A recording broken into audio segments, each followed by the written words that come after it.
Hello,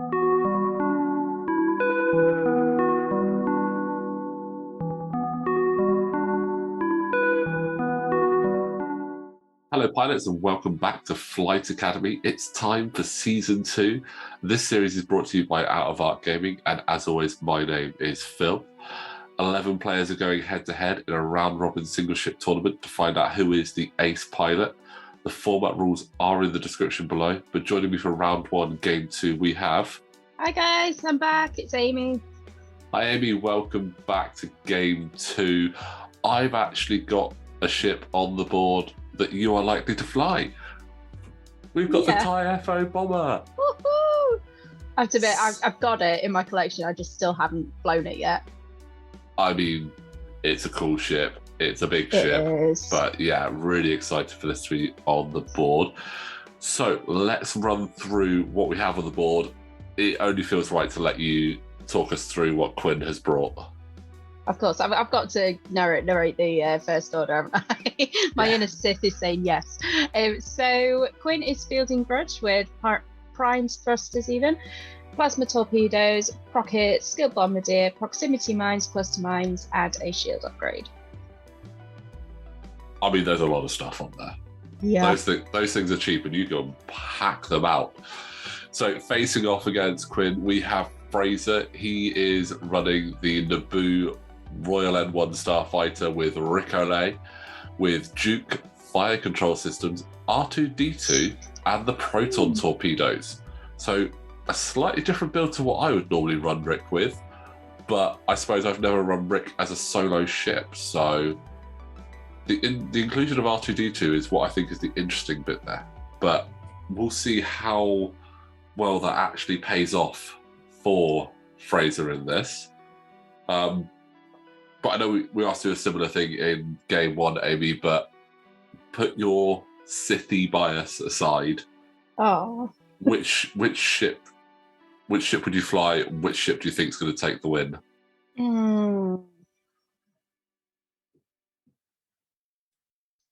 I would want to fly Grudge, however, I do kind of like a bit of an underdog. So with knowing how cool the N1 Starfighters are, especially after seeing them back in Mandalorian, I would want to fly Ricochet. I mean, but it's fun to say Olay, so... Yeah, I know you don't fly Republic, but I'll tell you what, the M1 Starfighter is a really good fun ship to fly. I'm a huge fan of it. When I first started X-Wing, we didn't have N1 Starfighters in the game, and I was always saying, I can't wait for them to do it, and I hope it's bright yellow, and it'll be so cool. And then they announced the Republic, and I was like, we're going to get the N1, and then it came out, and I had to buy 2 straight away, because I just think they are such a cool looking little ship. But this is actually really tough. I'd love to fly both of these in a single ship. Like, they are both very different. Rick wants to go quick and get around the outside, but then again, so does the FO bomber. It doesn't mind flying quick, especially with that system phase boost. It's an interesting little interaction that you don't expect from a bomber. It's quite a quick ship, and it's got the ability to deal out damage in both directions quite significantly. So Fraser does need to be really careful with this one, because if he gets too close, the combination of that system phase boost and skill bombardier could catch him right out. Yep. Skirting that obstacle. Yeah, you've got to be really careful of obstacles, because these are the 2.5 obstacles. So that asteroid could really have messed him up right there. In fact, sorry, that's a debris cloud, not an asteroid. They look very similar. They're from the new Pride of Mandalore pack. Yeah, it's an interesting matchup. You'd almost instantly favour the N1 because of its speed. But I think you write off the FO bomber at your peril, to be honest. Because it's got a lot of health and it's got a lot of tricks up its sleeve. And especially with prime thrusters as well. Seems to be a common upgrade at the moment. Yeah, I mean, I have to admit, again, that's still another thing that I haven't used yet. But I do see how popular that it is to use. Yeah. It's one of those things, so you could have prime thrusters, or in the same slot, you could have advanced optics or pattern analyzer. So you're sacrificing one of those. But I think like Guri, with the inbuilt ability that the FO bomber has, I think it is a good combination. It means that even if you are stressed, you can still do that system phase boost. You can look at doing a barrel roll or boost after doing a red maneuver. I think it's just a really, really clever option, actually, especially when it is single ship and positioning is going to be so much more key. Well, it's not a bad attack coming in. Oh, Bit better. that's a proton torpedo. That's a lot of damage going in. That's all shields and a crit going into Grudge there. Disabled power regulator. So that's going to cause Grudge to take an ion token when he engages, giving Fraser the advantage of knowing exactly where Grudge is going to be. But what can Grudge do in return?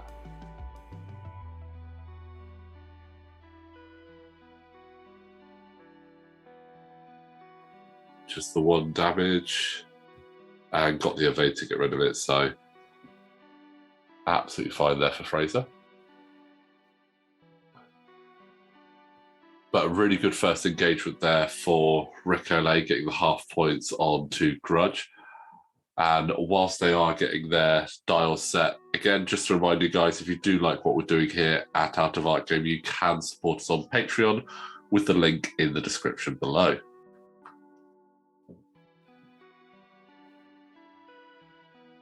Ooh, is that going to be... Oh, just a 3 bank. I'd anticipate a barrel roll or barrel roll there, just to reposition, get himself in a nice position to come back in at Grudge. I think possibly doing some form of red maneuver to turn around would have been a bit too risky there, unfortunately, I think, for Fraser. Yeah, especially so close to the edge as well. Yeah. Gosh, I can't stop looking at how tiny the Naboo is right next to.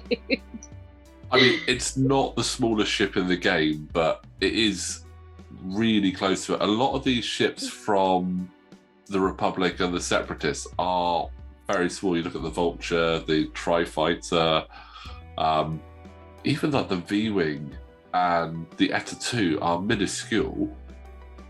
So it kind of, it is a smaller than normal ship, but you are sticking it right against the TIE FO bomber, which is actually quite massive, and that is a lot of damage there. That's a proton proximity mine that's dropped, so auto hit, Grudge's ability forcing Fraser to re-roll one of those, getting 2 more hits there, so it's half points apiece. Now that's again, good.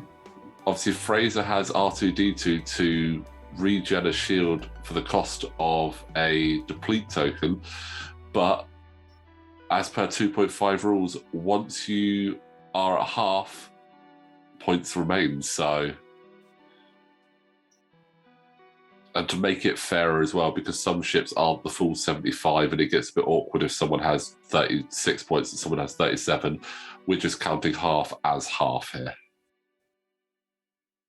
So no chance to get a sort of a bid in and go, oh, you didn't actually get me 2 halves, so I still win. Oh, looks like Fraser is quite wary of potential bomb drops there and getting a bit more distance on Grudge. I don't blame him, to be honest. That was That was a lot more damaging than I think he expected. And there was an R2-D2 trigger last round as well, by the look of it.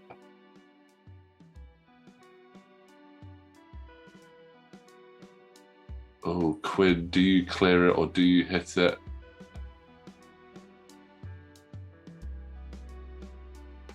Oh, beautifully cleared.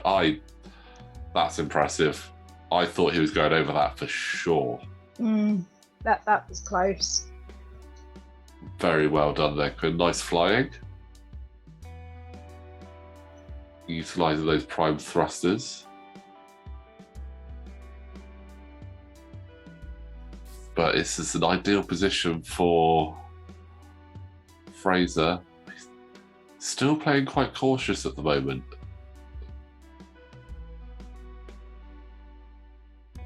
I suppose it makes sense. He did get stung quite hard a moment ago. Ooh, we've got a target lock coming in. And just out of arc, so no more shooting, but early target lock in there for Fraser. That's going to be quite handy for him, to be honest.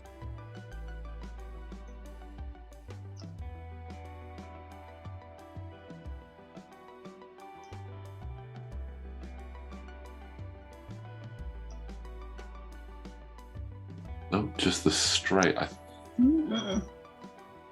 Maybe try to lure Fraser into the obstacles.